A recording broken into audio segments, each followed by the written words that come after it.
अस्सलाम वालेकुम। मैं हूं फैसल तारिड़। आज 4 फरवरी 2022 है और आज दिन है जुमातुल मुबारक का। बिल्ली थैले से जी बाहर आ चुकी है।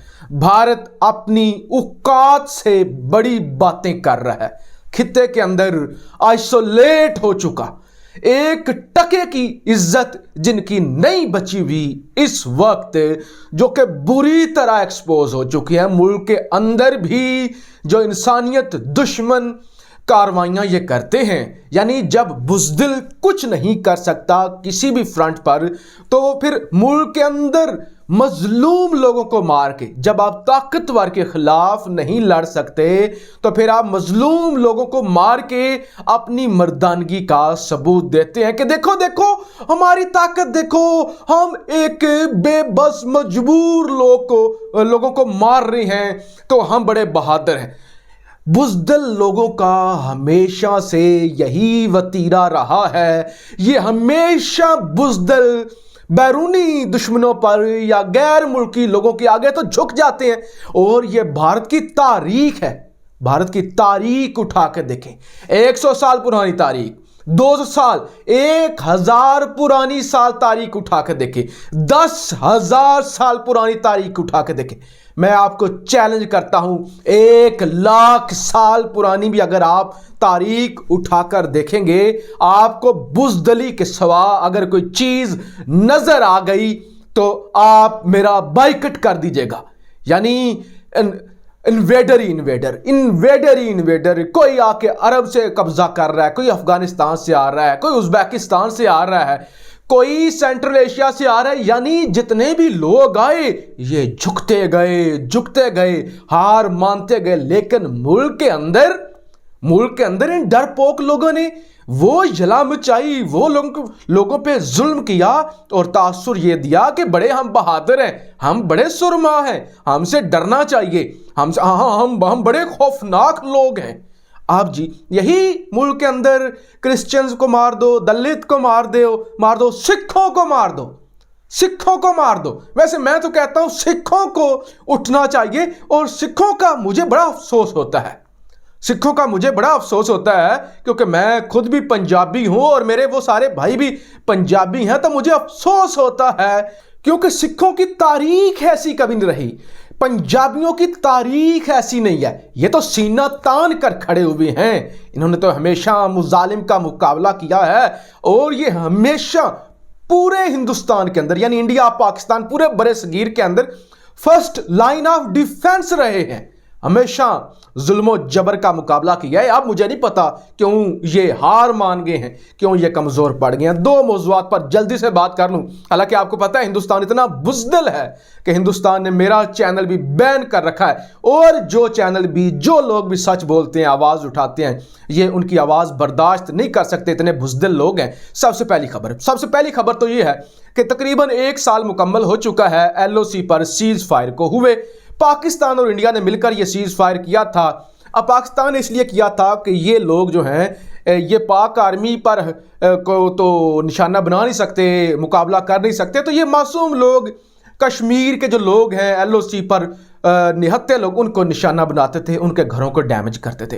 अब पाकिस्तान की प्रॉब्लम ये है कि इस तरफ भी मुसलमान हैं, उधर भी मुसलमान हैं, इधर भी हमारे भाई हैं, उधर भी हमारे भाई हैं।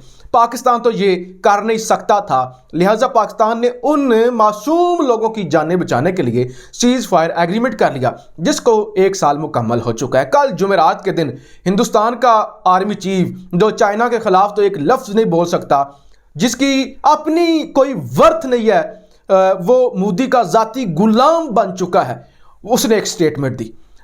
MM नरवाने कहते हैं 1 साल हो गया है और ये पता है सीज फायर क्यों हुआ है? सीज फायर इसलिए कामयाब हुआ है, हमने स्ट्रेंथ, ताकत की बुनियाद पर यह सीज फायर किया था। ताकत की बुनियाद पर, क्योंकि हमारा अपर हैंड था, हम ताकतवर लोग हैं। 27 फरवरी को हमने ही पाकिस्तान का MiG-21 भी गिराया था, हमने ही पाकिस्तान का अभिनंदन पकड़ा भी था, लिहाजा हम बड़े ताकतवर लोग हैं। हमने पाकिस्तान से कहा करो सीज फायर और हमारी ताकत से डर के पाकिस्तान ने सीज फायर कर लिया। यानी पैगाम यह दिया गया कि हमारी बर्तरी थी, हमारी स्ट्रेंथ थी। यह नहीं समझा कि पाकिस्तान एक पुरअमन लोग है। पाकिस्तान मुल्क है, पुरअमन लोग हैं, इस बात को वैल्यू नहीं दी। कहते हैं हमारी ताकत, हम ताकतवर हैं, इस वजह से ये सब कुछ जी हो गया। आज जी DGISPR पाकिस्तान की जानब से मुंह तोड़ जवाब दिया गया और पाकिस्तान ने एक्सपोज किया। DGISPR ने ट्वीट किया, वो कहते हैं कि ये मत समझो कि तुम्हारी ताकत और तुम बड़े ताकतवर हो, उससे डर के हमने किया था। हमने तो कश्मीरियों के लिए किया था। हमने ना हिंदुस्तान को कमजोर समझा है, ना अपने आप को कमजोर समझा है, ना हिंदुस्तान को ताकतवर समझा है, ना खुद को इस लेवल पे जाके सोचा है। हमने सिर्फ, क्योंकि दोनों तरफ कश्मीरी आम निहत्ते लोग हैं, उनकी जिंदगियों के लिए हमने किया था। तुम समझ रहे हो कि ये पाकिस्तान की कमजोरी है, लिहाजा पाकिस्तान की जानब से एक बड़े लंबे अरसे के बाद हिंदुस्तान को इस तरह से डायरेक्ट और इंडियन आर्मी चीफ को मुखातब करते हुए जवाब दिया गया कि ये जो तुम समझ रहे हो ना कि जी हम बड़े बहादुर हैं, और जरा बहादुरी जाके गलवान वैली के अंदर दिखानी थी, बहादुरी जरा दिखानी थी। अभी दिखाओ अरुणाचल प्रदेश के अंदर दिखाओ, जहां पे जो है वो नाम भी तब्दील हो चुके हैं।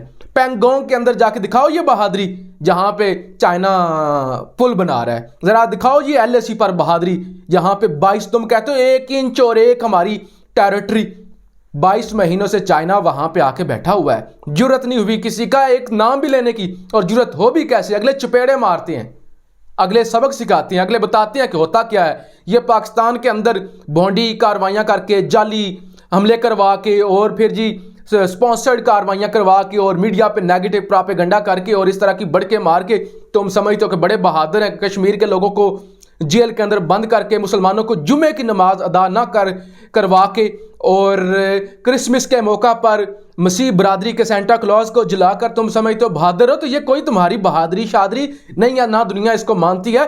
पिछले दिनों एक रिपोर्ट आई थी सर, मैं आपके सामने रख नहीं सका था। उस रिपोर्ट के अंदर यह बताया गया था कि इस इंसिडेंट के बाद जो 27 फरवरी को हुआ था, और हिंदुस्तान ने उसको मैनिपुलेट करने की कोशिश की, छुपा छुपा के जाली तरीके से अपने आप को हीरो बनाने की कोशिश की। ये एक अमेरिका से शायद रिपोर्ट आई थी कि इसके बाद हिंदुस्तान की इमेज डैमेज हुई है। अब दूसरी खबर बड़ी जल्दी के साथ, वीडियो लंबी हो रही है। इंडियन डिफेंस मिनिस्टर, क्योंकि इस वक्त इंडिया के अंदर इलेक्शन भी है, यूपी के अंदर और पंजाब के अंदर, वो सारे मामला आप जानते हैं, और हिंदुस्तान ने इस वक्त कोई भी भोंडी कार्रवाई करनी है ताकि किसी तरीके से भी ये इलेक्शन जीता जा सके, क्योंकि हिंदुस्तान इस वक्त मुकम्मल तौर पे आइसोलेटेड हो चुका है। चाइना के अंदर ओलंपिक्स हो रही हैं और भारत ने उसका बाइकआउट किया है, और इस वक्त अमेरिका भी पाबंदियां लगाने का सोच रहा है हिंदुस्तान पर, क्योंकि अमेरिका को इन्होंने वोट नहीं दिया यूएन के अंदर रशिया के खिलाफ, और रशिया से भी इन्हें कुछ नहीं मिल रहा, अमेरिका से भी कुछ नहीं मिल रहा, पड़ोस के अंदर चाइना है, चाइना मुंह नहीं लगा रहा, मुज़ाकरात कामयाब नहीं हो रहे। तो अब ये पाकिस्तान के अंदर जाली खबरें और जाली प्रोपेगेंडा। इंडियन डिफेंस मिनिस्टर हैं जी राजनाथ सिंह ने एक स्टेटमेंट दी है। वो कहता है कि जो है ना करतारपुर साहब, जिसके लिए कॉरिडोर मुसलमानों ने बनाया है, पाकिस्तान ने बनाया है कि हमारे सिख भाई जो हैं वो आ सकें, यहाँ पे इबादत कर सकें, ज़ियारत कर सकें। वो कहता है ये जो बॉर्डर है ना, इंटरनेशनल बॉर्डर इंडिया और पाकिस्तान का, उससे कुछ 4 या 5 किलोमीटर के फासले पर है। अगर थोड़ी सी भी मेहनत की होती तो आज करतारपुर साहब हिंदुस्तान का हिस्सा होता। और राजनाथ सिंह कहता है अगर थोड़ी सी हिम्मत दिखाई जाए, यानी सिखों को उकसा रहा है कि सिख अगर थोड़ी सी हिम्मत दिखाएं तो ये पाकिस्तान से वो हिस्सा छीन कर हिंदुस्तान के अंदर दाखिल कर सकते हैं। उन्हें पाकिस्तान की मिन्नतें करने की जरूरत ही नहीं है, पाकिस्तान वीजा लेकर जाने की जरूरत ही नहीं है, इस कॉरिडोर की कोई जरूरत ही नहीं है, ये हिस्सा होना ही हिंदुस्तान के पास चाहिए।